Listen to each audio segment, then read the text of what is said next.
Coming to you from Final Third Cigar and Whiskey Lounge in Ingalls, Indiana, Indiana's exclusive Aladino Cigar Lounge. It's the Final Third Podcast.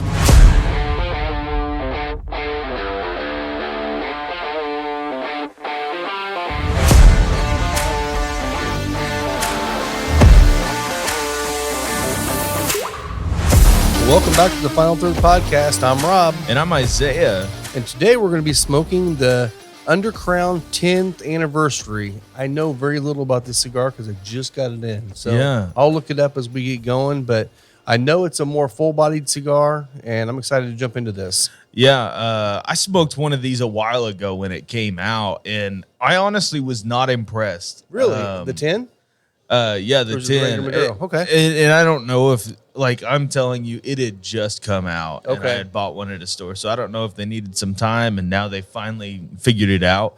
But I'm looking forward to it because you've sung nothing but its absolute praises. Yeah, actually, I smoked one a few weeks ago, and I really enjoyed it. So, and today we are going to be drinking the Penelope Toasted Rye. And this is 100 proof, and it's a char number 1 toast. Yeah, and if you've heard us talk a little bit about the Penelope tasting, this was their toasted rye was what the winner was. Yeah, this is the star of the show. So we're excited about it. I do love this bottle. I never was able to find one for myself, but, you know, such is life. If I remember correctly, this is an MGP 100% malted rye. Yeah, it's not going to tell me on the bottle. No. But if anybody knows anything about that mash bill, if what I told you was correct, one of the more allocated releases from Smoke Wagon, from Nevada Distilling Co., was the Smoke Wagon malted rye. It went crazy on secondary in the markets that got it. Yeah, supposedly this is that same juice, except toasted. Toasted. So, because we like a good toasted. Yeah, everybody does. Everybody does. I hear everyone's doing it. Everybody is doing it. Everybody's doing it nowadays. They are.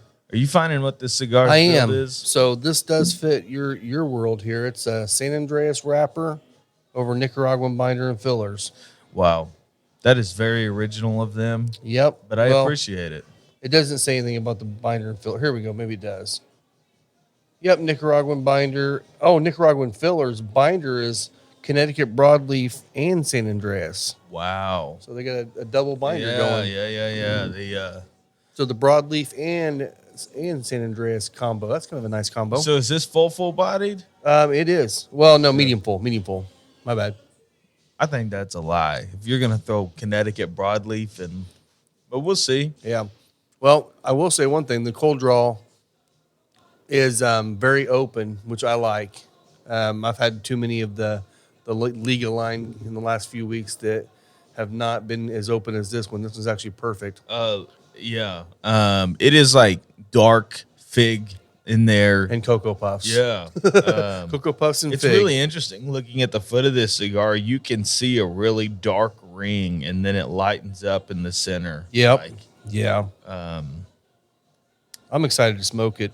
Yeah, me too. Because you never know. I think I smoked this one on the beach, and I always tell people all the time, the cigar you smoked on the beach might not have been as good as you realize, just because it was the experience of being on the beach. And hanging out typically and it's not. There's so much wind going there, and it's salt water. Mm-hmm. A lot of times there's seaweed up there. You're smelling that too. This whiskey is lemony to me, which is one of my favorite things. Nice. In a rye. But today, both Rob and I are lighting the cigar with the Colibri Julius. I'm using the Zippo. Oh, you're using a Zippo with the butane insert. Okay, so Rob went cheap on us today. But, yeah.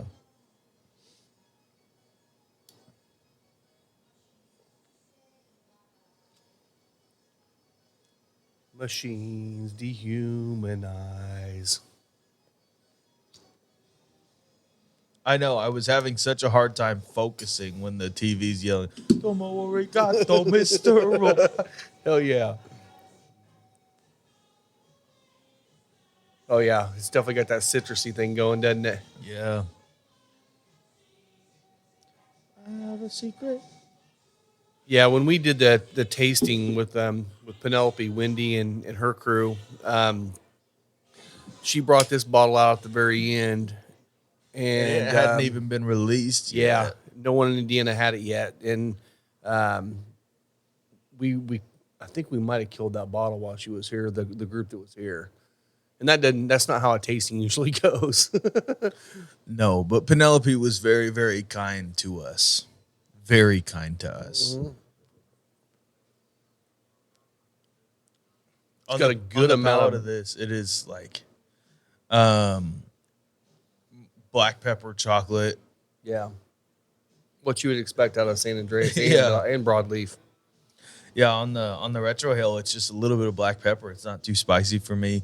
No, Also, is like you opened a bag of Cocoa Puffs. Like Yeah. it just that smell is what's hanging around. well, and I like it because it gives you that blast of pepper when you first retrohale, and then it fades away quick. It doesn't stay in the sinuses and really Yeah. kind of hit you for very long. But so far, so good. So far, so good. This draw is immaculate.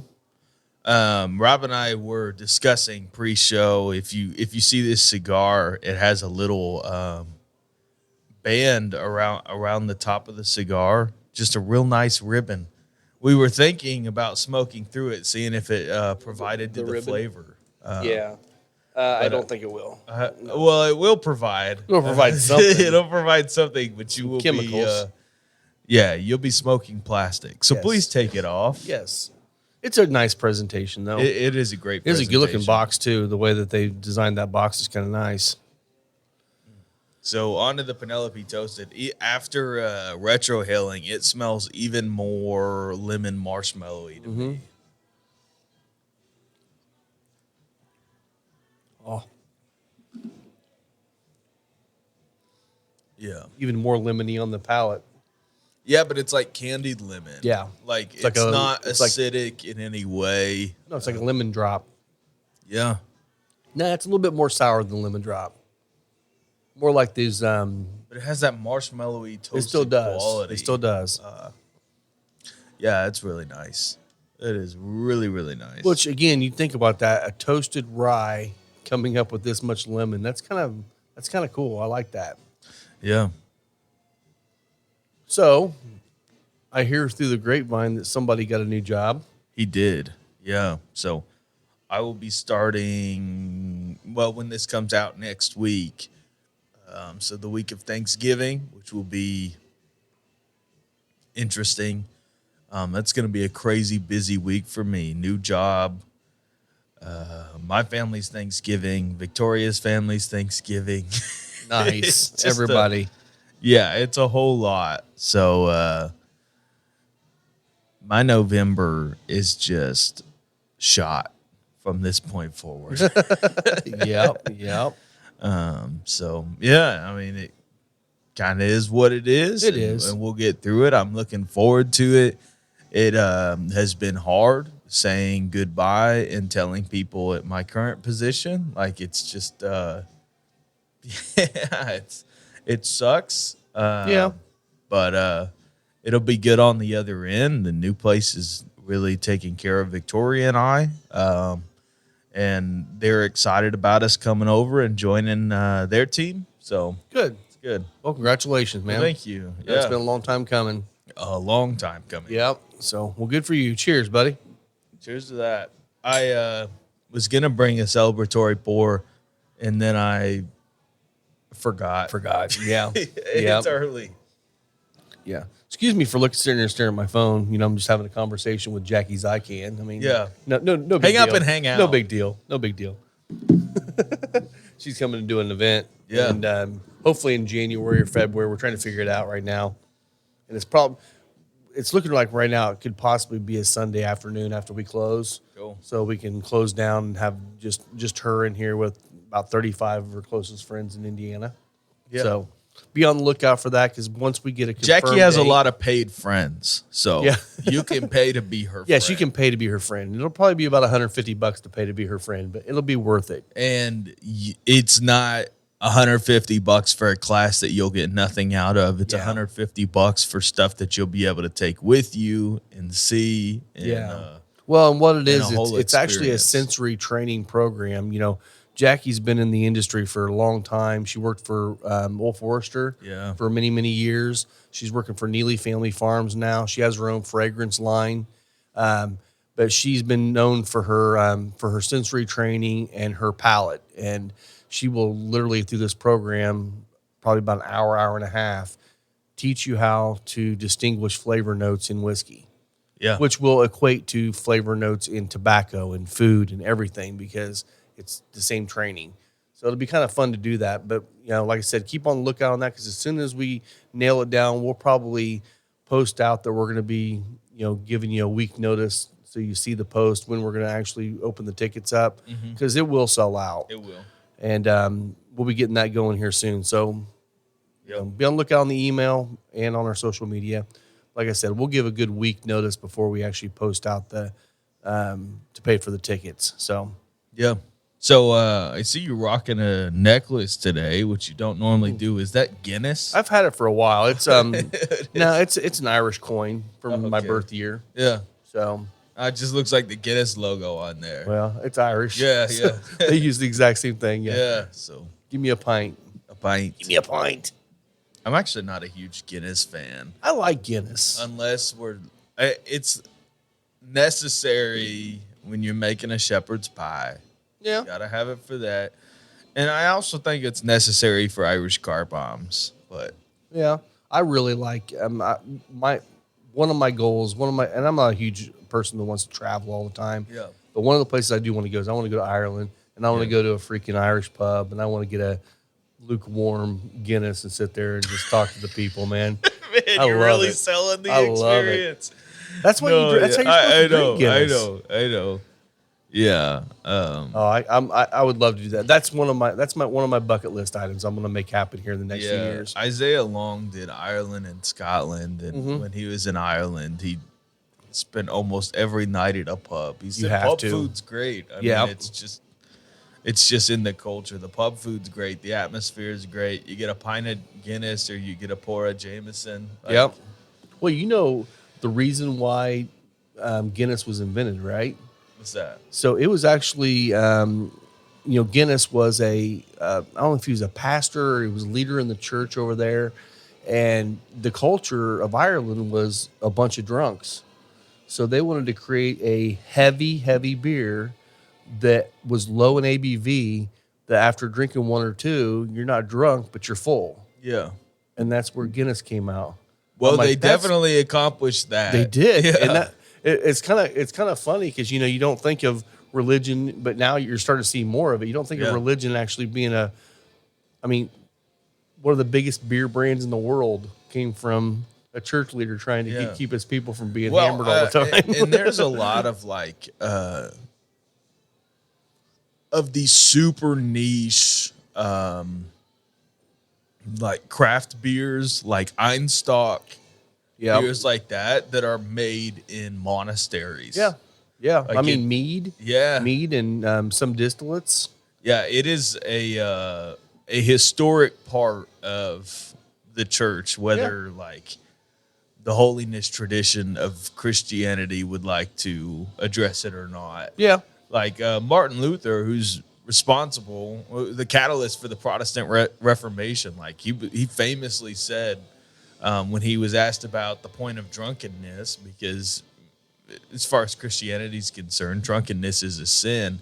He said, "You know that you have sinned when you wake up and feel bad." Pretty much. Yeah, I mean, that's the thing. Anything in moderation. If you're abusing it, then you're doing something wrong. Your body tells you you're doing something wrong. Yeah.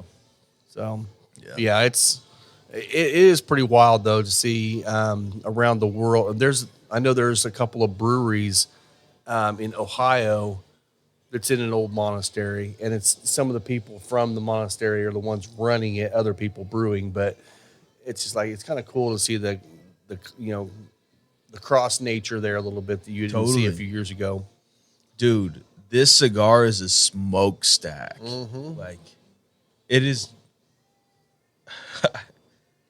And I really like it. You're further along than I am already. I'm over puffing. I'm puffing a little bit more than you, but it doesn't take much. It stays lit well. No, it's smoking well. I The think draw this is thing's perfect. gonna smoke itself. It could, but I'm digging it. I mean, I really do like it. I'm liking it as much as I liked it on vacation right now. We'll see how it holds up to second and third. Yeah. So you guys had an Ash and Elm tasting. Yeah. How was that? That was really good. Mary came in and did the tasting. She's going to do another one. And who is Mary? She is the I guess we consider her maybe the brand ambassador for them. She's going back to school, but she just does events now. Mainly is what her job is. And she come out and she brought in 5 or 6 different ciders and had people coming in for about 2-3 hours, and she'd go through her spiel, and it was really good. And some of their stuff is really good too. It's, we've had the Oliver ciders in here for a long time, but it's a big bottle and it's almost 10% ABV.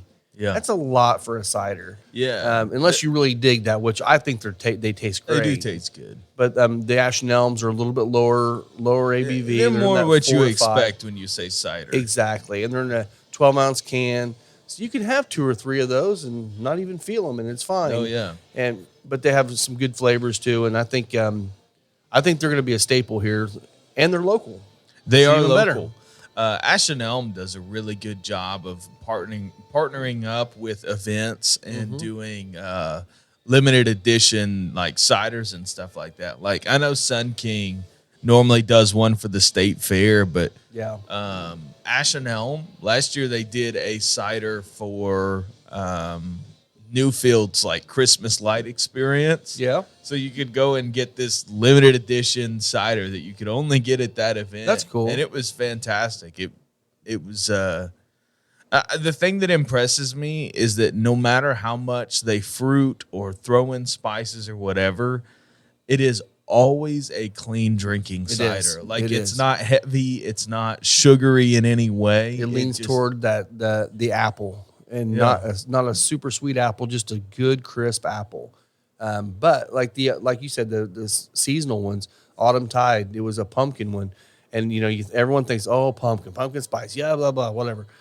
This was actually just a very very subtle pumpkin where you tasted it if you wanted to, but if you didn't want to, you wouldn't taste it. So it was nice. We met them down at the Indy Fuel sponsors event. And they're sponsoring the fuel this year. Yeah. And if I'm not mistaken, I think they might have jumped in with the Pacers possibly too, but I may be wrong about that one. But I think I saw something here this week that they did. Yeah. I did see somebody who jumped in with the Pacers. Tell us about it. I think I know who you're talking about. Moondrops down the street. They're doing a limited edition bottling for the Pacers, and I don't know how to get a hold of that or where it'll be sold, or if it'll only be at Pacer games. Yeah, I was trying to think of the name of the field house, but I don't know what it is anymore. Is it Gainbridge Field House? That now? sounds right. Because Yeah. it was Conseco forever. Conseco and Bankers Life, and now it's Gainbridge. Yeah. It's like anytime I'm buying concert tickets, like I still think of the one in Noblesville as Deer Creek. You're younger though, so Deer Creek. I think of it as Clips. Klipsch. Klipsch was yeah. Because I went to so many concerts at Klipsch, Yep. and then they just changed sponsors, and I'm like, what the heck is this? Well, where is that at? And then I'll Google it and be like, oh, that's Klipsch. It's Klipsch. Right, when you're my age and you talk about Deer Creek, it splits the room real fast because half the people that are over about 45, 50 remember Deer Creek, but the younger people are like, that was Klipsch. Yeah. And what is it now? Is it still Klipsch? No. Farmers something? I don't know. I don't know either. I forgot that it changed names again. I haven't seen a concert in a while. We have Styx up on the TV right now, and I remember going to see. We went and saw Styx at Deer Creek when it was Deer Creek, and they did the Return to Paradise tour, and it was such a good concert. But I know I'm old, and you young people don't really like Styx as much as I did. You figured out? I'm trying to figure out how to Ruoff. That's it. Yeah. Yeah. Ruoff Home Mortgage concerts. Yeah, that's where I want to see Metallica. Yeah. Oh my! Hey, at least it isn't gosh. like hemorrhoid cream or something. Yeah, tell them about your hemorrhoid cream. I don't have hemorrhoid cream. I thought that was what your tattoo stuff was. No, it's just a numbing agent. I did part of it, but I thought he was going to stop here. He didn't. He went up here, and I didn't have any there, but it was fine. Yeah, looks like I was snoring pretty good. yeah, It was good. Yeah, there you go. It's healing. It's a slow healer. My wrist, I've got a little bit of scabbing there because it didn't get covered very well, but it's fine. I'll survive. You will. Yeah. When are you getting your next one? Probably February. Yeah, I think we're gonna go. Titty Dragon? No, no, definitely not. We're gonna go down to Nashville sometime in February, or at least that's the current plan. And I'll just hit up my guy Eli and be like, "Hey, you got a day for me?" Yeah. And he always says yes. That's cool. I have followed him around to every single shop that he's been at, and like, we got a good relationship. So on this smoke right now, take a puff.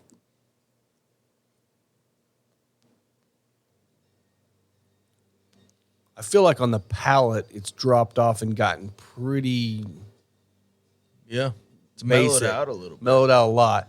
The retrohale still got some spice to it, but the smoke itself is smoothed out quite a bit. The palate to me is like an unsweetened chocolate cereal. Yeah, yeah, I can see that. Like a cocoa. What do they call those? The wheat.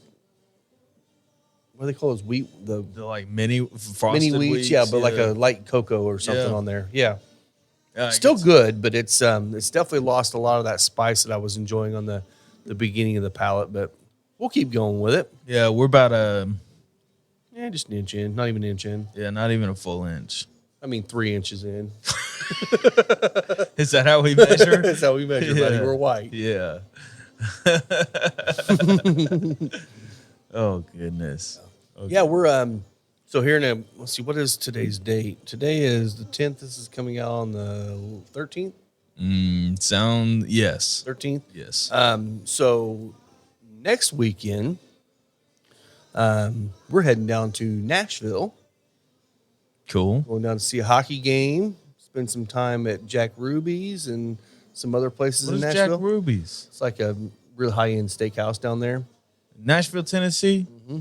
You need to go to Smoker's Abbey. We're gonna try. It just depends because we're gonna have the wives with us too. Scott DeShong, Janelle, and then Lisa and I are going. And then we're coming back. The game's on Monday, and then we're coming back on Tuesday. Well, Monday night after the game or Monday before the game, we're gonna be walking downtown, checking out some music and all that fun stuff. That's the worst part of Nashville. Is it?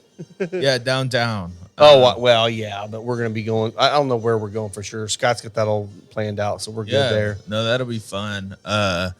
Don't go to Casa de Monte Cristo. No. They take terrible care of their cigars. They are closest to the downtown area. We're going to try to get to Smoker's Abbey. I'm not sure how close it is, but we're going to try to get there. It's close enough. Okay. If you're in downtown proper, you're talking 15 minutes. Now, do they have outdoor seating? Yeah. Okay, good. Yeah, Good. they got a little porch area out front, so you can sit there. I was just Also, hoping for I know Janelle's not. She didn't like being around smoke a whole Other lot. thing so. is in the same strip with them is a place called Otaku Ramen. Mm-hmm. So a lot of people will go and grab ramen and then bring it into Smoker's Abbey. Oh, nice. And it's freaking good. Okay. But we're going to stop by my favorite Kentucky distillery on the way back home, Heaven Hill. Heaven's Hill. They got me a bottle reserved for me that when I get it, I'll talk about it because I don't want to jinx it. Yeah. But That's the thing. I'm excited. I didn't know they did that. Huh? I didn't know they did that, and maybe they don't Don't do that. what? Reserve. Well, Yeah, I think I it's know. because we bought so much, and my local guy found one for me and has it reserved for me. So we'll find out if I get it. I hope so because I'm excited about it. Yeah, it's I'm one of the excited bottles to I've been try more it. excited to. Exactly, it'll be on the show. Trust me. Yeah. So in 2 weeks, hopefully you'll be able to see it. So we'll see. Heck yeah. Heck yeah. No, I mean, Nashville's a fun town. You know, you want your hot chicken, go to Hattie B's. But if you want the best hot chicken sandwich, you go to Waldo's Chicken and Beer. We're there for like a day and a half. I don't think I'm going to be eating Hey, every man. restaurant in Nashville. Waldo's Chicken and Beer. That's my place. I know I'm going to be getting my 74-day aged steak from Jack Ruby's. I'm Yeah. definitely getting that. Heck yeah. But That'd be nice. I don't know what else, but we'll figure it out. But honestly, I'm just as excited to go to Heaven Hill. I mean, that bar they have upstairs, I just love that place. Yeah. Do you remember, did they have food at Heaven Hill? I don't think they did they? I don't remember seeing Okay. it. Yeah. Okay. I think it's just a bar, I believe. bar. Yeah. Which would make well, sense. because It we would had be- to go to Bardstown proper to get food. Which that may be where we go get a burger afterwards. That burger place was great. great, and their prices were Cheap. yeah. Cheap. I mean, it was a solid smash burger experience. Like, Yeah. I couldn't have For wanted- McDonald's prices. Yeah, Well, maybe a little bit more little like bit Hardee's more. prices. yeah. But as far as quality and everything goes, I could not complain about that. That's just absolutely wonderful. And the good thing is we're going to be going through Kentucky on Tuesday when the distilleries finally decide to open. Yeah. So that'll be good. Yeah, no, I'm excited. We're gonna try to hit up a couple liquor stores on the way back, see if we find anything. And The yeah, you liquor never know. stores to go to, liquor barns always, but my favorite stop, and I guess I'll put it on the show, is John O's in Elizabethtown. It's right off the Elizabethtown exit off of 65. Okay. And it's right next to Kroger. So Okay. you see Kroger, you see the gas station, and you'll see John O's. Okay. And they would typically have some of the lower tier allocated stuff. God, I in hope they there. have Blanton's. They do. And they always kidding. price it reasonably. I mean, I have an affinity for E-Town. That's where I was born. But like that John O's has always been good to me. You can find some of when Akers was still doing the license plate series, like the FAE01, FAE02, the BRTs. You could find those there when they would drop. I'm sure they don't have any cellar aged. But normally, if nothing else, they'll have Henry McKenna 10 in there. And at Kentucky prices and not Kentucky distillery prices, like it's a great well pour and it's great for all your old fashions Yeah. and everything. I did crack the one we got when we were down at Heaven Hill. Yeah. And but I haven't. By the way, I wanted to show this. That ash is holding on tight, and that burn line is absolutely perfect. I This knocked thing is mine off, smoking yeah. perfectly right now. And I already happy took the with it. band off because I saw it was coming off easy. On the back of the first band, it says "Thank you," and on the front it says "Cigar Rings." Nice, nice. Yeah, this And one the definitely comes huge off band easy. has a whole Story. novel on it, Nice. and on the front it says "Cigar Rings." So Huh, imagine that. yeah, but that's probably the thickest band that I've felt. Yeah, those are thick. Yeah. Holy crap. Yeah. It's cardboard almost. Yeah. That's cool. But it came off in one piece. And you know what? It better. Yeah. It better. Well, and I'll tell you something. With that little ribbon, it kind of lifts it slightly up off the cigar. It does. So it does another extra added thing there. It makes it easier to pull off. I guarantee if you smoke this all the way down towards the band, it'll probably slide right off with that extra The band? extra gap. Yeah. Yeah. I think it will. I'm going to try. Yeah, do it. Do it. I'm going to. Do it. I am. I bet you won't. I bet I will if I remember. Oh, man. Yeah. Schnitzel, bitches. So one thing I did see this week, and I'll pull it up because it's the freaking government again. The FDA is, they got their hands slapped and chastised by the Supreme Court because they told them that they had no business, getting into the whole premium cigar industry because they don't know what the hell they're talking about. And of course, they came back and are trying to do it again. So you've got the Cigar Association of America and the Premium Cigar Association that are fighting right now against them to try to stop it, and basically going the same things. Like, I mean, and some of the things that, and this might be news to some of you too. The biggest reason why they're doing this is because they claim that flavored cigars are attracting kids to smoking cigars. First of all, kids are not going to spend $10, $15, $20 on a good flavored cigar. I know there's cheap ones out there, but like the Deadwoods and the ones that really affect the premium cigar industry, they're never going to go after those. If they do, then they shouldn't be getting them in the first place because the laws are 21 and over anyway. Yeah. But this study had something in here that I was really impressed with. I'm trying to find it right now. Where is it? It said over the last several years, with the regulations coming out, plus with the cigar industry abiding by the 21 and over, cigar shops, cigar lounges, carding people, making sure you're not giving tobacco to kids if they do come in, which I've never had a single under 21 kid come in here once. No.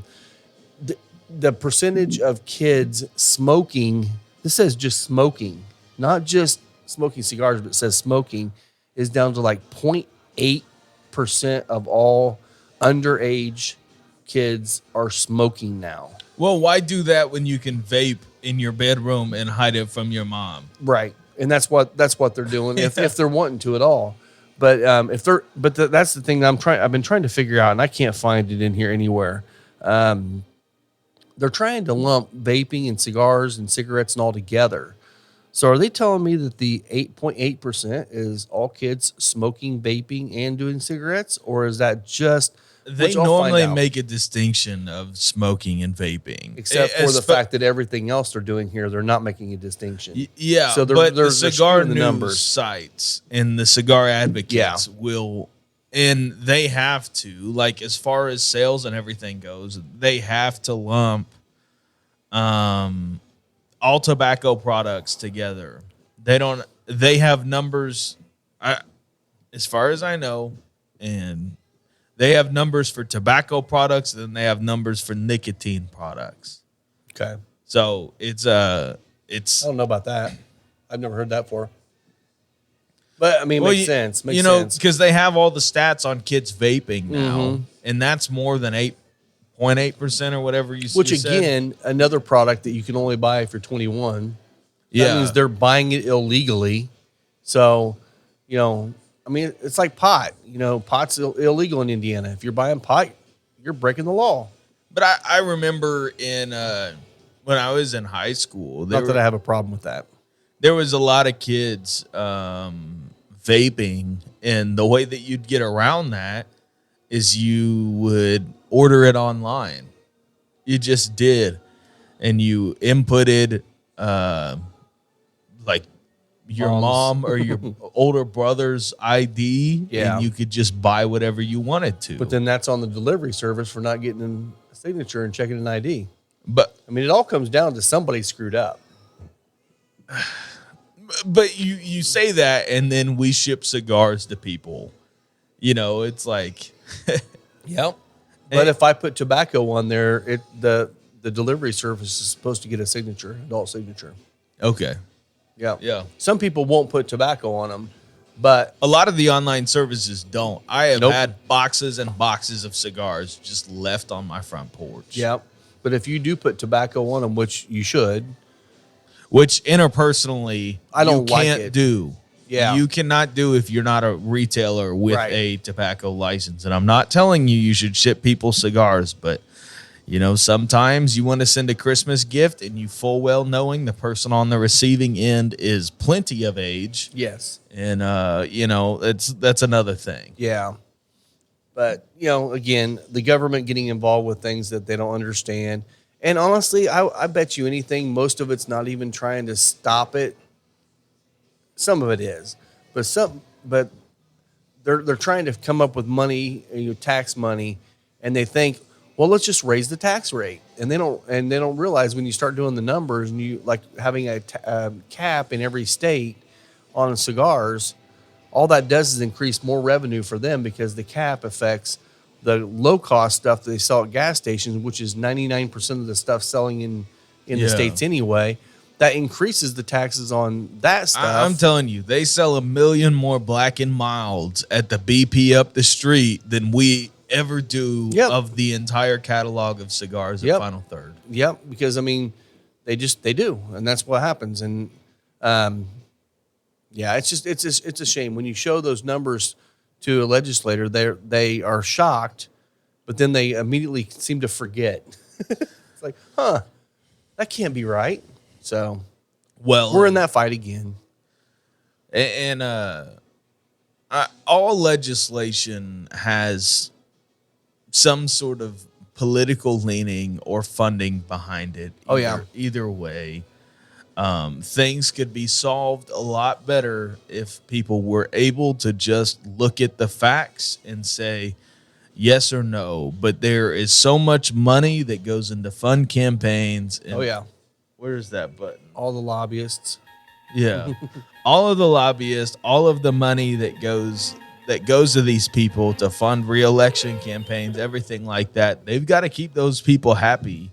Yep. And whether what those people are doing and believing in is good for an industry or not, it doesn't matter because that politician is getting money.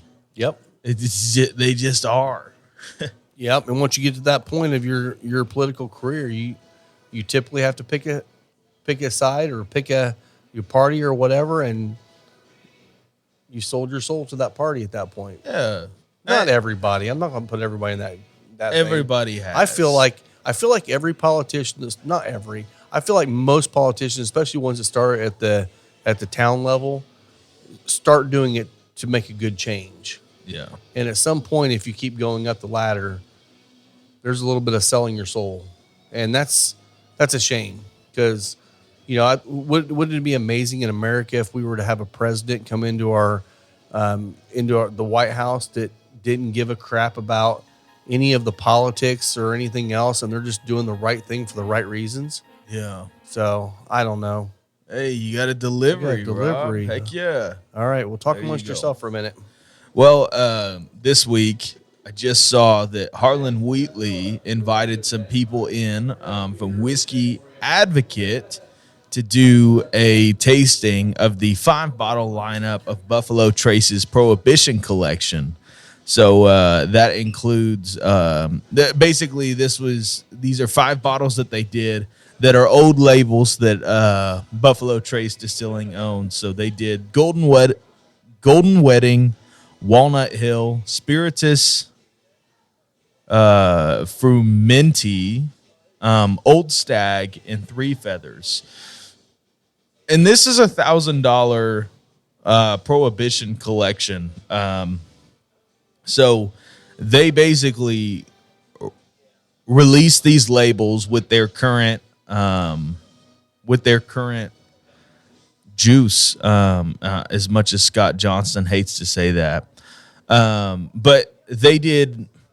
The thing that is sad about it all is that Whiskey Advocate had nothing but good things to say about it.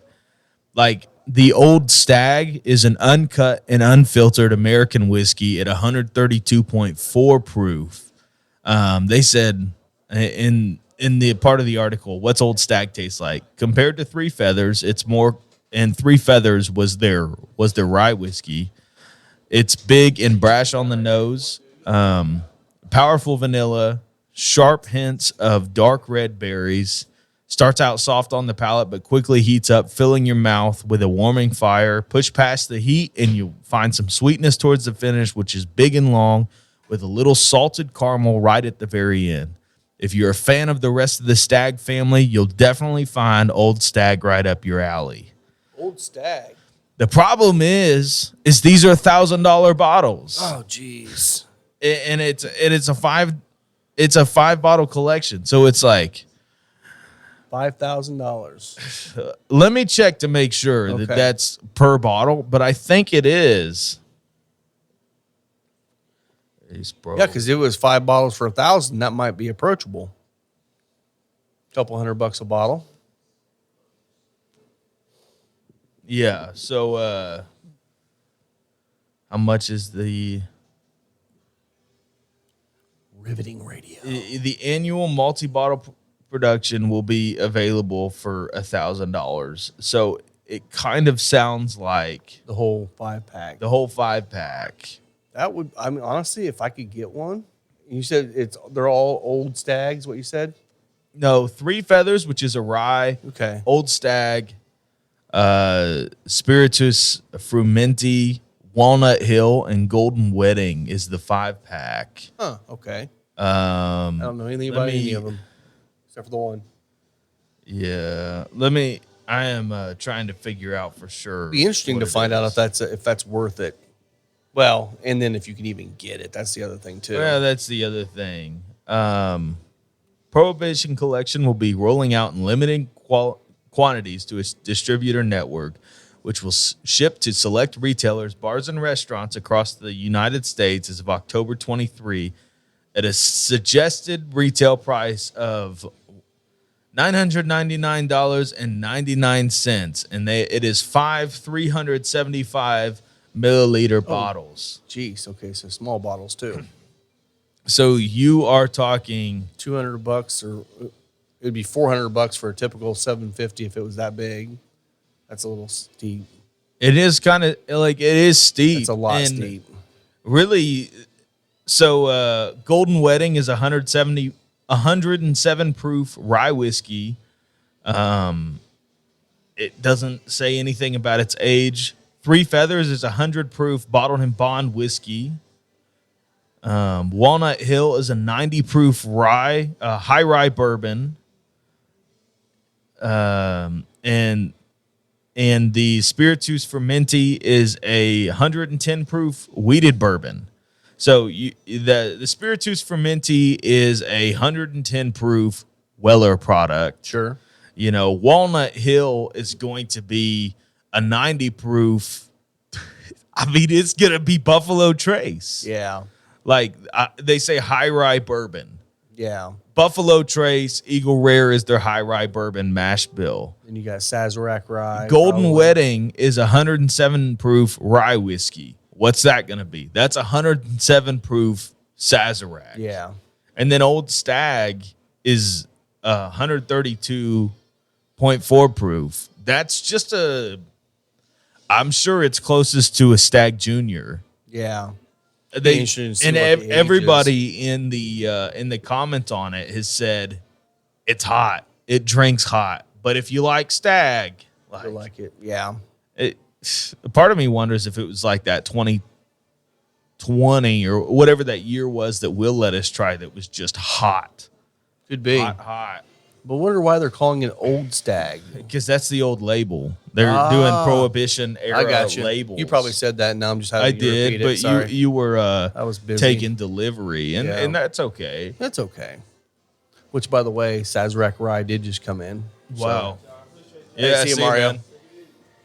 But yeah, so we got some Sazerac Rye now. If anybody wants to get some in here, which the crazy thing is Meyer and Sazerac Rye has hit like crazy around here. It used to be something that you could only find every once in a while, and even when you could only find it every once in a while, I passed it up. yeah, Not saying that it's a bad product. no, There's just other products I would drink before that. yeah, And for me, it would sit in the line of like cocktail rye, and I have other ryes like Rittenhouse that I prefer. yeah. But I like that High West double rye for a cocktail. yeah.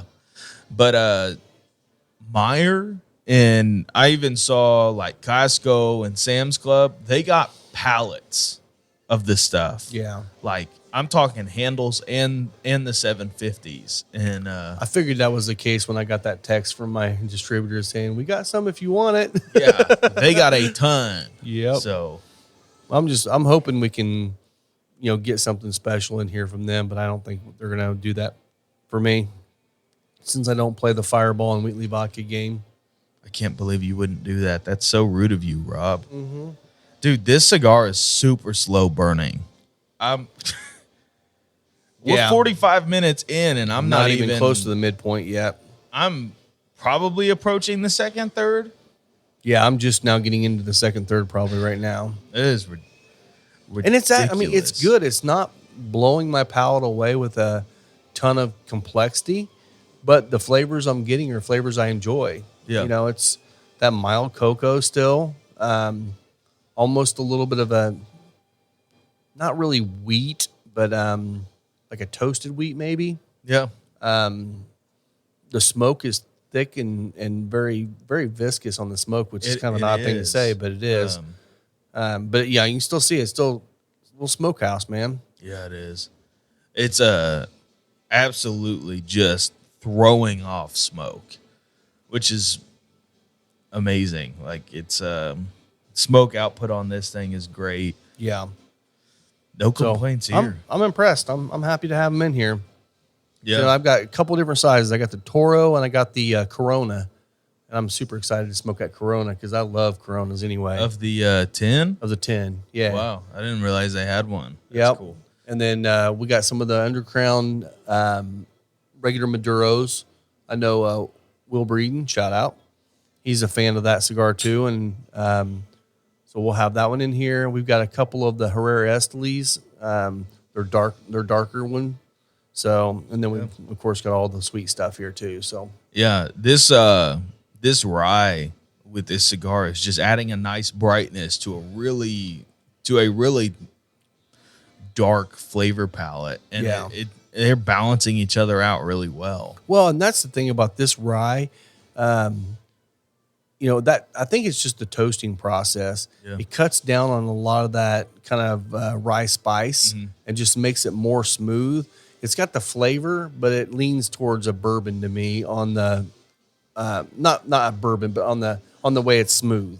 Yeah. It's smoother like a bourbon. It's not as, you know, pungent as a rye can be. It's not sharp and punchy Not at in all. any way. It's great.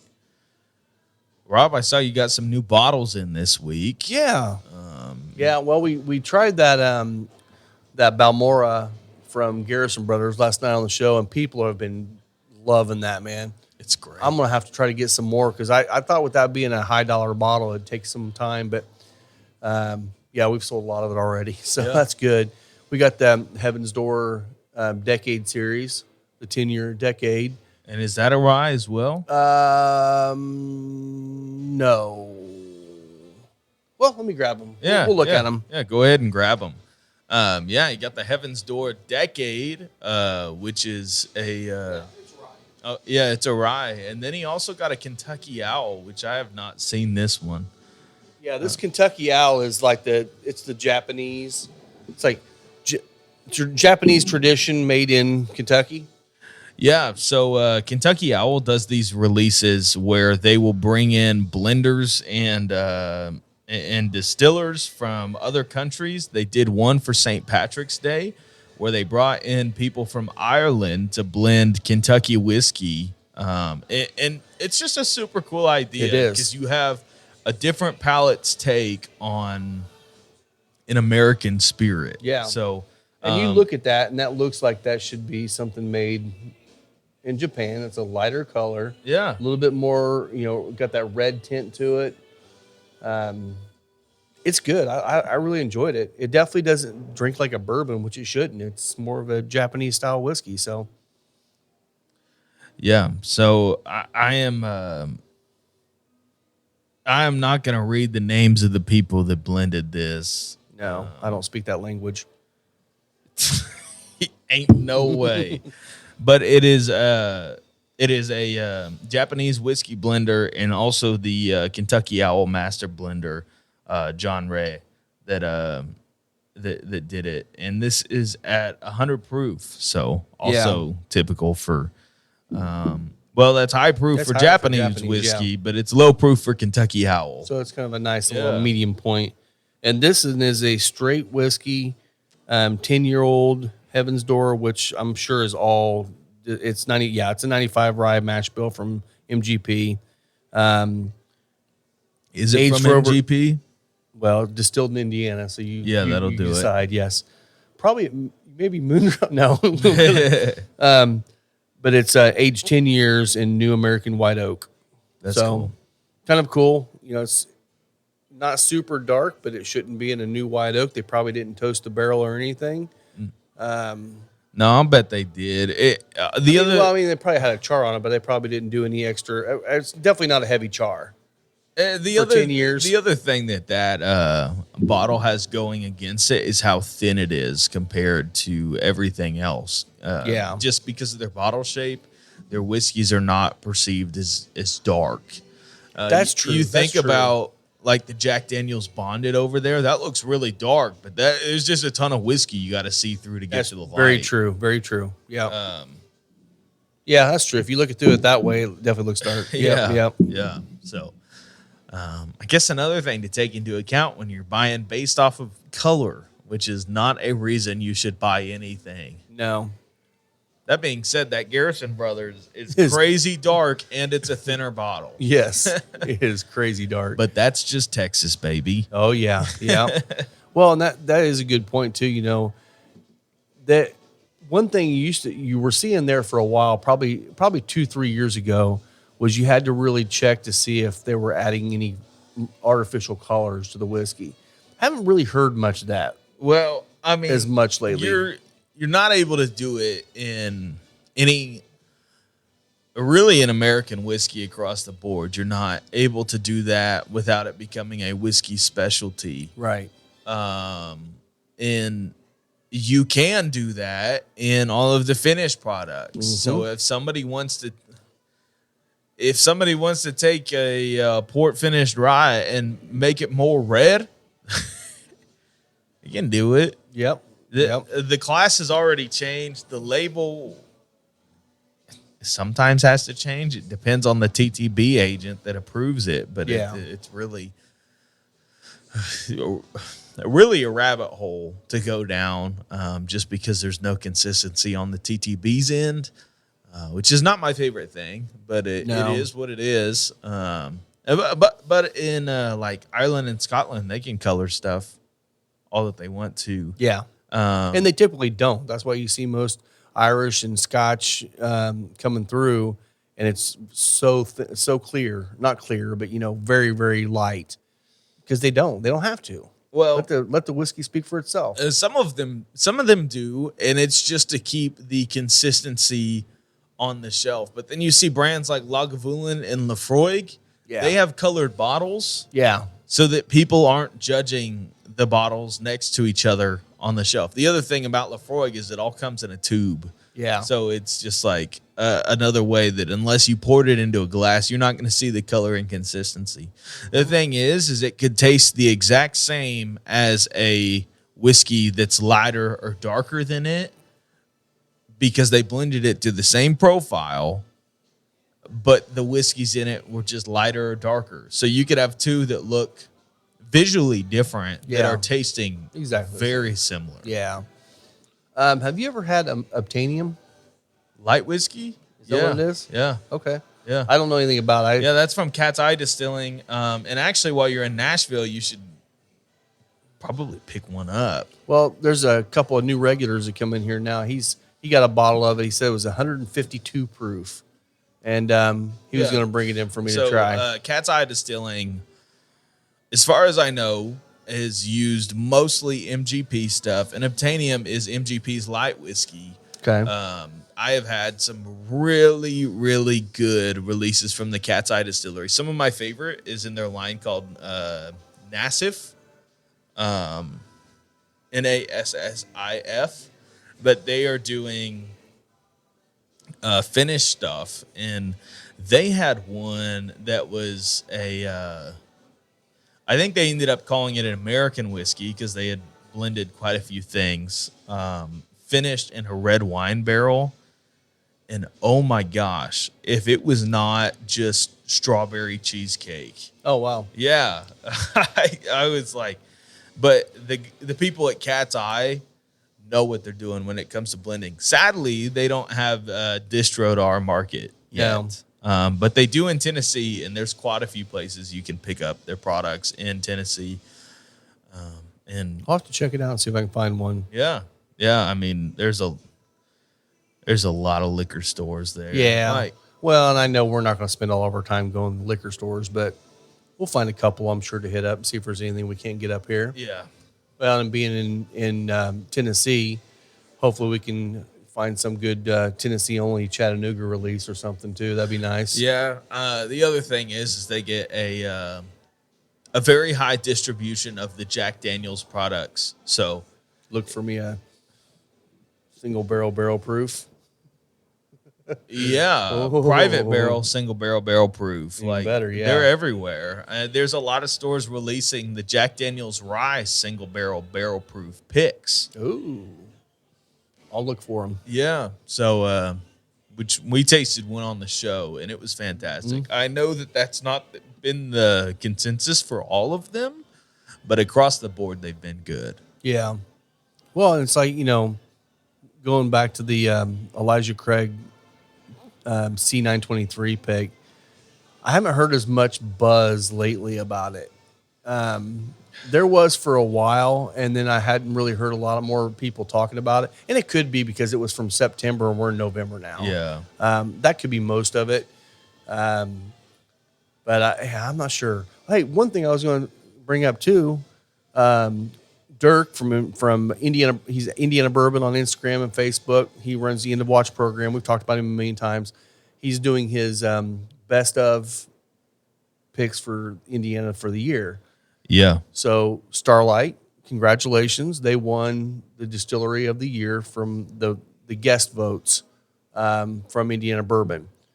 Several hundred votes came in on it, and Starlight came out on top by 27 votes over Hard Truth and Old 55. Yeah, which I am happy to see that. I am too. I'm really hoping that over the next year or so, we can continue to educate people on the brandies and the stuff that Alan Bishop's doing, because I had this conversation on the side with Dirk too. I love the other distilleries in Indiana, but I feel like he's probably the best distiller we have in the state. Well, the thing is that he is willing to challenge the status quo on everything, and that's such a refreshing mindset rather than like, oh, yeah, we're going to make a bourbon better than Kentucky. It's like Alan's just like, I want to make what I want to make. The best way I can. Yeah. Yeah. Which is amazing. And we love him for that. Yeah, we do. One thing that Alan gave Fred Minnick one of the bottles that we picked, and I'm anxious to hear if he does any kind of a review on it or talks about it, because I have a feeling he's going to fall in love with it. Well, and Fred Minnick does the Ascot Awards. I would be interested to, if we could find some money and send a couple bottles there of that pick for his Ascot Awards, like see how it performs. But does he actually do brandy Yeah. in his Ascot? Okay. Yeah. I thought he only did whiskey. No, because he did everything, even from Campari last year. Oh, I'm going to wait. I forgot. I almost built it. I wanted to talk today Uh-oh. about a video I watched yesterday, and the Bourbon Junkies released it. And if you don't know them, they are a very popular whiskey YouTuber. Good guys. Good guys. I don't always agree with their palate. No. This and honestly, I don't agree with some of the topics they talk about, and that's fine. We don't have to agree on everything. Yeah. But this time especially, I don't agree with their palate. So they did a ranking of every single the title is Heaven Hill Tier List with a twist ending. Like, it's clickbaity. I get it. Yeah. They ranked really, they had an example from all of Heaven Hill's like staple SKUs. Okay. So everything in here from Larceny Barrel Proof, Elijah Craig Toasted Barrel, Heaven Hill Bottled and Bond. They had Bernheim, Cask Strength. Like you kind of name it, you're thinking about it. As far as Heaven Hill, it was in here. Henry McKenna, Old Fitz. But none of the like Heaven Hill 17 or any of the Big Dog Heritage Collection. None of those were in there, or were they? They had a heritage. Okay. They had the Parker's Heavy Char 10. Okay. In here. What I'd love to have. So, which is came out many years ago. Yeah. So thinking about this list, you'd say, what comes out on top? Probably the Parker's Heavy Char. I would probably put the Old Fitz second to it. Okay. And honestly, Henry McKenna might come next, or maybe even just a really good Elijah Craig barrel proof. Yeah, I mean, even like that Larceny B523 we've got over there, that is the best one of that I've ever had. Honestly, Yeah. Heaven Hill Bottle and Bond, the newer one, I think that is for a just a bottle and bond, it's delicious. But I Yeah. love Heaven Hill. Yeah. So I don't know what they had drank before this episode, but I have never disagreed with their palate more. Because in absolute last place, I think they scored it around a 20. Like out of what? out of 100. What? Combined There's scores nothing that they make 20 out of 100. was Elijah Craig Toasted. Really? Yeah. I mean, if you're a proof hound, I could maybe see you not proofing a high. But you know it's what got they good made? flavor. You know what they put above that? Everything else, but specifically regular old Larceny. And that's one I'm not a fan of. Yeah. Like if anything was going to score Nothing low wrong for with me, it. It's just a lower proof weeder, and I'm not a big lower proof weeder guy. So but yeah, in fifth place was Parker's Heavy Char 10 year, which was so they got four things above. which is one of the most legendary and sought after Heaven Hill releases. You talk about Parker's with anyone, they're like, yeah, the Heavy Char bourbon, the Heavy Char, the Heavy Char. That's it. Like people put that above the 17-year release, above the what we lovingly call Mellow Corn 20. Yep. Which is delicious. But that was in fifth place. In fourth place was Henry McKenna 10. In third place was Elijah Craig Single Barrel, which is a product that they no longer make. Mm-hmm. In third place was an Old Fitz. I think it was the 19 that they came out with. Okay. And in first place, and this was a blind, Heaven Hill Bottle and Bond. Elijah Craig Barrel Proof C923. C923. See, that I kills me. cannot imagine putting that above even Evan Williams Single Barrel. Like Evan Williams single barrel is delicious. I like it way better. Evan Williams 12, way better. yeah. I think honestly, okay. And maybe we're it was not skewed. sitting here No. discounting their palates and what they tasted and what they like. All I'm saying is I am tired of hearing about C923. I'll tell you what. This is probably one of those, maybe one of the only bourbons I could literally put a flight of 30 bourbons on the table and have that as one of them. I could pick it out every freaking time. It's that medicinal oak. Yeah. Like, there's no way you cannot pick that out. So if they did that blind, they knew what it was. They had to know what it was. It's so totally different than anything else that Elijah Craig's put out. Well, and the thing is like on that Heavy Char, it is just beautiful, thick, viscous, sweet, refined oak. And then you get to the C923 and it is just tannic. Mm-hmm. Like it is It oaky. just went too far. I think it did. I think it's about a year too old. And Yeah. wow. I don't get it, man. We opened up two different bottles just hoping that maybe one bottle of ours was tainted. It's not. But you know what? To each his own. If that's To what each you his own. like, Yeah. definitely it's unique. It's different than anything Elijah Craig's ever made. I don't know. Maybe people are just excited about it being something totally different. I don't get it. But I can't imagine putting that in a blind with some of the most legendary releases from Heaven Hill. Yeah, and not winning. Yeah. Yeah. That is odd. Also, they completely poo-pooed on the new Parker's Heritage release, which is their rye. It's a 10-year rye. They said it tasted young and that it should have never been a Parker's Heritage release. So what they did was they drank that after the Tannic Elijah Craig. and said, "Oh, this tastes young," because it actually was smooth? I legitimately don't know, but I have this theory about the bourbon channels that then go to release their own brands that they just become so accustomed to drinking young stuff because of their I'm gonna get into this. Yeah, I'm gonna try a little bit of this Kentucky Owl too. Because they just get so accustomed to drinking like whiskey from their brand straight out of the barrel at like 4 years. Yeah, That they find something there and they're like, oh, this is amazing. And I think that like sets a benchmark in your head of like, this is fantastic. Like, no, dude, this is fantastic for your product. right. And then you go to another brand and you're just like, it's okay. Yeah, Because you were so excited about your own thing.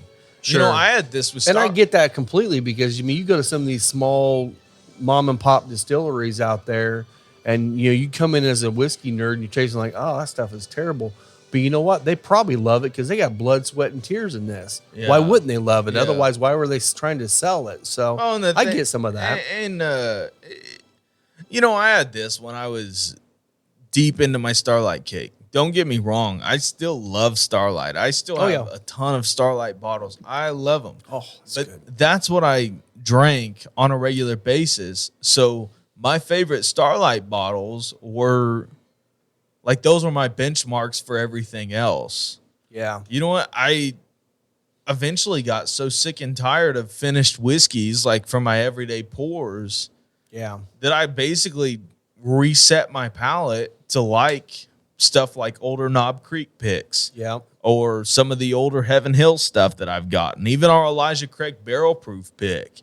Like, those things hit my palate so much more. And then if I want something that leans into that finished quality, I'll drink one of the brandies we picked. Yeah. Like, if I want that fruitiness, if I want that, like, I'll go to that. And those Starlights now, because I have been on this kick of drinking oaky, Kentucky, everything, that nutty quality. I go back to the Starlight and I'm like, I see what I liked about this. Yeah. But it's not doing the thing that I want from it anymore. Well, and I don't mean this to sound degrading to anybody. Someone's going to take it that way, but I feel like Starlight is a great distillery for a newer bourbon lover, because you can go in there and you can taste a wide range of different products at a little lower proof. I mean, their high proof stuff's usually in that 105, 106 until you get to something special. But you can try a wide range of stuff, different finishes, and figure out what your palate is. It's a great way to get into it, which is kind of what you're saying. You really were into it with this stuff. But at some point, you come back and say, I want to get back to tradition a little bit more. I want to see what the distillate holds up on its own. Well, and there is something genuinely special to me about just a distillate sitting in a barrel and then either being blended or whatever. It's just, there's something so pure and natural about it. Like, you can take any distillate and finish it, and that is a brash generalization. It just is. And I'm sure there'll be somebody that can prove me wrong. The White Dog still's got to be good to start out with. If you finish it, it's like you can cover up a lot of sins. Yep. You can cover up a ton of sins. You can cover up youth. You can do everything. I think about like the Whiskey War from who makes High that? Bank. High Bank. Yeah. But they're willing to tell you this is a blend. Yep. This is not finished. And for all we know, it could be a 2-year-old product. Yep. And with that pour. And you know what? It is good for that. Yep. But your palate just comes accustomed to what you're drinking. I still stand by Starlight's higher age releases. Like the 2021 Family Reserves are still some of my favorite. It's one of my favorite ryes that I own to this day. And it was a decent price point back then too, wasn't it? Well, it was $125, which is not bad for 7-year rye. 7-year rye. I mean, at true It's a cask max. strength. Yeah. At true cask strength. So it's just one of those things where I think your palate becomes accustomed to what you drink the most of. Yeah. And that's where your preference lies. Mm-hmm. If I were drinking finished stuff all the time, like I was for a while, I don't think I would appreciate even like a George T Yeah. as much. And you'd still be able to taste that and say, yeah, that's good. But now I taste it and I'm like, there is so much going on here, like just the oak characteristic, everything that has been put into this spirit. It's a piece of art rather than, something that feels man-made. Yep. But I guess that's not a knock to the bourbon junkies. No, and honestly, I mean, They've done a lot from my whiskey knowledge, everything. But if I'm ever looking for a YouTuber that I'm like, yeah, I typically agree with his palate, it's Mash and Drum. Jason is he is great about giving the history on the bottle, and I think his tasting notes line up a lot of times with what I find. which in the same light, he loves C923 too. So you're not going to always agree with everybody, and honestly, You shouldn't. and that's the other thing too to be interesting is like, we do this. We taste some whiskeys and we pair them with cigars and we drink a lot of different whiskeys and try them. But if you were a reviewer and you're drinking whiskey every day, a lot of different whiskeys and stuff, you're probably looking for something unique. And I would say that C923 is definitely unique and different. Yeah. It's just not my palate or your palate, either one. Yeah, and that's one thing that Fred Minnick will tell you is that he gets hundreds of samples coming in per month of every distillery in the world that wants to make one of his YouTube video reviews. Yeah. And he'll taste them, and the ones that are good will get on there, but there's a million others that will never see the light of day. And that's one of the things I like about the boys from the Whiskey Tribe. They get so many freaking bottles. They're actually not even accepting bottles anymore because they have so many back to do. And they do like a video every day, pretty much. And but they are very good at breaking down a whiskey, talking about the brand, and really creating a little bit of buzz around them. And they will tell you if this is not good, this is not my thing, or they'll be honest with you about that. And I appreciate that about those guys. And they're big fans of Starlight. Yeah.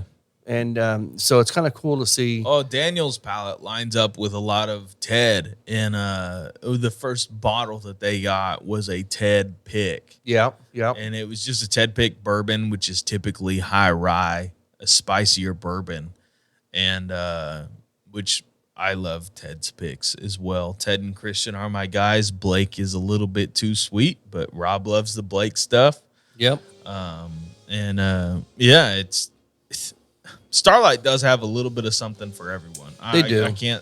I can't say differently. Are you cutting that off? What are you doing? Well, there's an extra 2 bands here, isn't there? Yeah, there's 2 bands.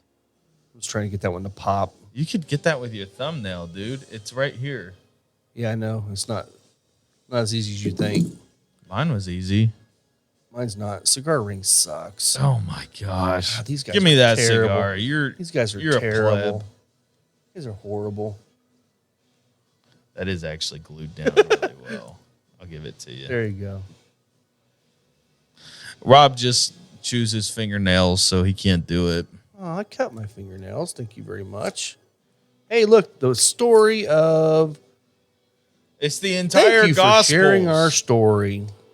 Created The by Gospel of. Liga Privada. No, it's the Gospel of Drew. Created by our torcedores who had to reduce their consumption of Liga Privadas. They banded together and crafted a blend for their own daily enjoyment. So a torcedor is just a cigar roller. You know that, right? Nope, I didn't know that. By selecting different vintages and primings, it was no mere replacement. and quickly became their favorite smoke.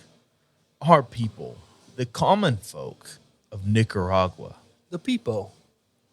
are the true living fabric and heart of our factory in Esteli, La Gran Fabrica du Estate. Yep. The production floor where they demonstrate their craft is the crossroads between art and passion, and where the real magic takes place every single day. Every day. Thank you for making Undercrown your favorite cigar in the world. For the past 10 years, it means the world to us. A decade of dedication. I love you, Drew. I love you. I love you. Now go out and get a pants or a tracksuit and do your thing. Is that what they wear? Oh, they used to, at least at a lot of the trade shows. They'd be running around Are with they owned by tracksuits and goggles. by Swisher? They are now, yeah. Yeah. Yeah. Thank you from Swisher Sweets. Yes. Go get your backwoods smokes. Backwoods and Underground, baby. Let's see you collab.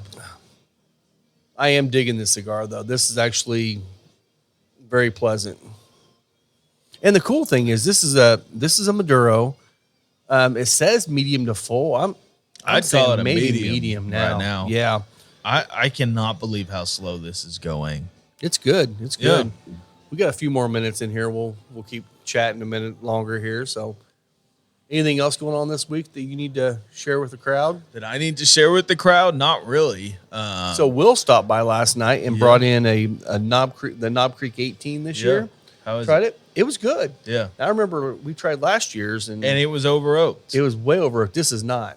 The other thing is this year, it seems like every store has gotten multiple cases of it. Yeah. So they made a ton for at least our market. I don't know how other markets have been. Well, or if they they either just made a ton or messed up. people aren't buying as much as they were a year or two ago. The other thing is I think I saw it. The cheapest one I saw was around that 150 mark. Last year it was around that 180 to 190. It also came in it was practically a puzzle box. Like, Oh, cool. if you were drunk, there was no way No way you you're were open. getting it out At of your there. sobriety test. I mean, there was literally a door that you had to pull a wood block out of just wow. to get the bottle out. And everyone I talked to who got one was like, yeah, I couldn't figure out how to get it out at first. Like, That's funny. That's kind of cool, though. oh, it was. But they realized, hey, we wasted our money on these wood boxes that nobody cared about. Yeah. Maybe this year we should just give them a bottle with liquid inside of it. Yeah, and knocked out $40 off the price. There you Yeah. go. Yeah. That's one thing I did ask Will, because that's one thing I'm always curious about when someone spends a higher amount on a bottle, and I'm talking Which this like is over 150. This is a 100 proof 18-year product. Yeah, and I think it was like, what do you say, 160 maybe, or Yeah. 140 or somewhere in that range. I always like to ask the question, was it worth it to you? And some people, it's no big deal. I'm just going to buy whiskey, whatever. But I always like to ask that question. It's like, is it worth the money for it? Will said, oh yeah, absolutely. He said, I'm glad to have it. He's like, now am I going to go out and seek a second bottle? No. Yeah.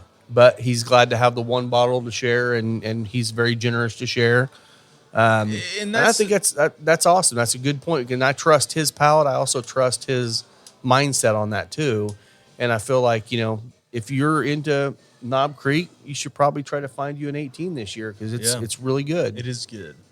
The 150 is a hard mark for me. It has to be something special, and it's got to be something I've tried before. I will not be taking a chance at really over $100. I don't take a chance. Yeah. Like if there was a Stag Junior for $150, I'd be like, okay, Yeah. I'll do that. And there's a few. I mean, like spending the crazy money on the Heaven Hill 17 for Lisa. That was a birthday gift. That's a special gift. But I also knew it was going to be freaking delicious. Yeah, and you knew she liked it. And we knew she liked it. The other thing is like the Garrison Brothers stuff. You're talking $150 to $200 for a lot of their bottles. Most of them start at that 170 price point. I'm a believer now. I will have no problem buying a bottle of that to keep it on my shelf consistently because But it's not that an good. everyday pour for you. No. I mean, if it was, I'd be having a good day every day. But it's a little bit pricier than what I would spend on an everyday pour. Yeah. But again, it's very good, and I will trust everything Garrison Brothers puts out. At least give them the benefit of the doubt on it. Yeah. Balcones is another one. Their prices are not real high, but I love their whiskey. Most of it I've had has been very, All very of good. their cash strength offerings have been amazing to me. Even their ZZ Top collab, which is not a whiskey. It's something else. It's like a rum, whiskey, whatever. It's great. Yeah. It is great. They call it the Rumble.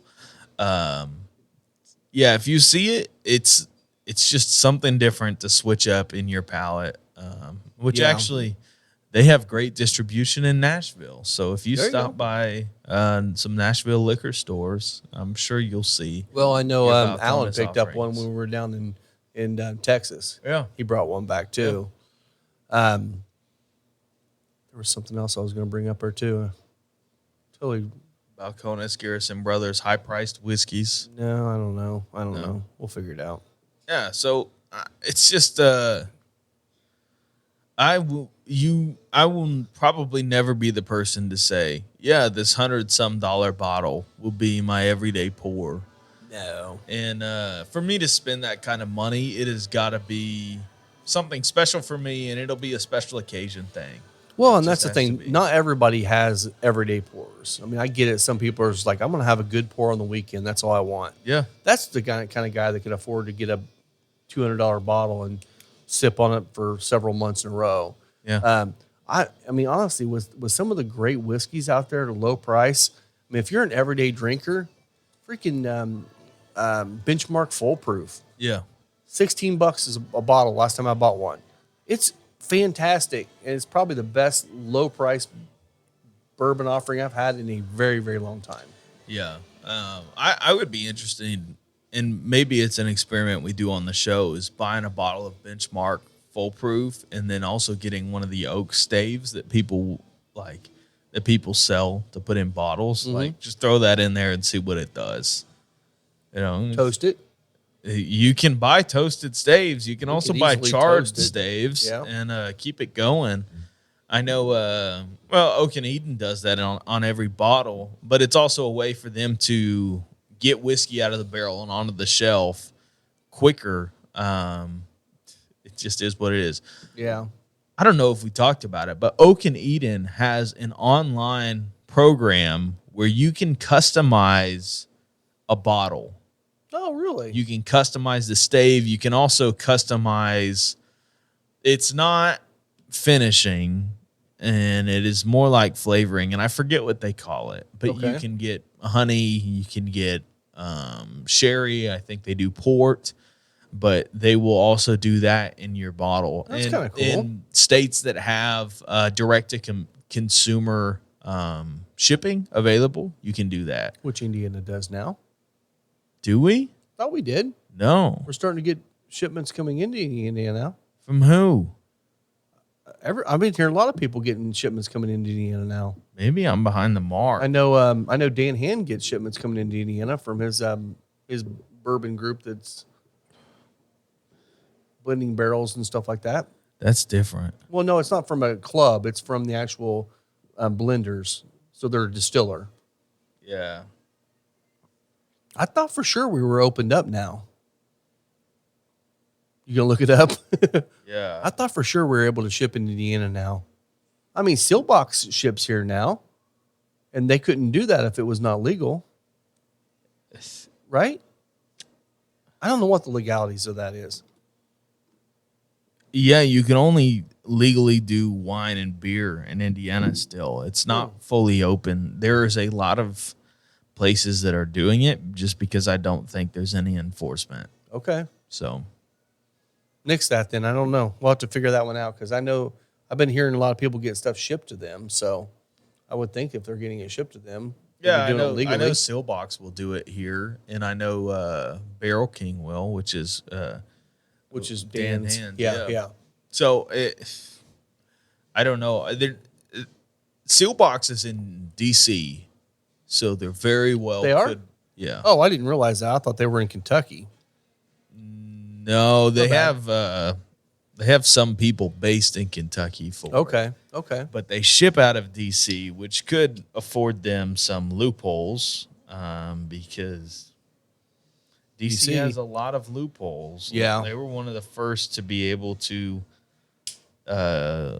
legally have weed, but it couldn't be sold. So you had a lot of people selling T-shirts for like $60, and you just happened to get weed along with it. Nice. Yeah. Here's some free weed with your $60 T-shirt. Yeah. So That's hilarious. Yeah, I mean, it's just if you're gonna live in a place like that, work the system. Yeah. Please do it. Back to this cigar. I have not had to relight this once. It's still an absolutely perfect line, smoking perfectly. I'm very impressed with this cigar. Yeah. Even more so than when I smoked it down there. Now, I don't think it's as complex as, say, a knuckle sandwich Maduro or any of the more full-bodied, rich cigars. But overall, this thing is a fantastic cigar, and it's going to be a really good seller. I really think this thing starts off towards the full-bodied and leans back into a medium. Still medium for me right now. Yeah, it's super very medium. I'm finally approaching the final third, and we're an hour and almost 30 minutes into this episode. So. Yeah, I'm just now getting close to the final third here too. So, well, anything else you got to talk about? I don't think so. All right, cool. I think we can wrap this up. I would like to give a shout out to our long-term sponsor, the man who built this table, Deadwood Live. Seriously, and you guys that are on YouTube will not be able to see this, but this thing is sitting on a whiskey barrel. It's a live edge table sitting on a whiskey barrel. Just absolutely beautiful craftsmanship, bow tie, inlays to hold the cracks together, and filled with probably epoxy. Like a lot of time, a lot of effort spent on this table. Yeah. And if you're looking for a statement piece for your house, your home bar, anything, hit up Deadwood Live. Yeah. Check out the Facebook page. That's DED Wood Live. There's a ton of projects. He's done shelves for people. He's done full bar tops for people. Absolutely everything. Check him out. It's not. You are definitely getting a one-of-one piece. Yeah, and if you've ever come in here and sat at a couple of our tables, he's made whiskey barrel stools that have the swivel on them. Yeah, those things are solid as a rock, man. They're not going anywhere. They're going to last forever. So, and this is a cigar lounge. We got big people coming in. Absolutely, here. Man. And those things, I am sure could hold 700 pounds. Yes, there's no doubt in my mind. Yeah, easy. So. Yes, cool, man. Well, cool. Yeah. Thanks for tuning in. Be sure to leave us some comments, like the YouTube video. Leave us an honest 5-star review, and you can find me at the Whiskey Pastor on Instagram. I really haven't posted that much, but if you want to see my post when I do, that's where you can find me. Yeah, and you can find me at Final Third Cigar on Instagram or Facebook. So we will see you guys next week, and we're excited to have you in. So cheers. Cheers.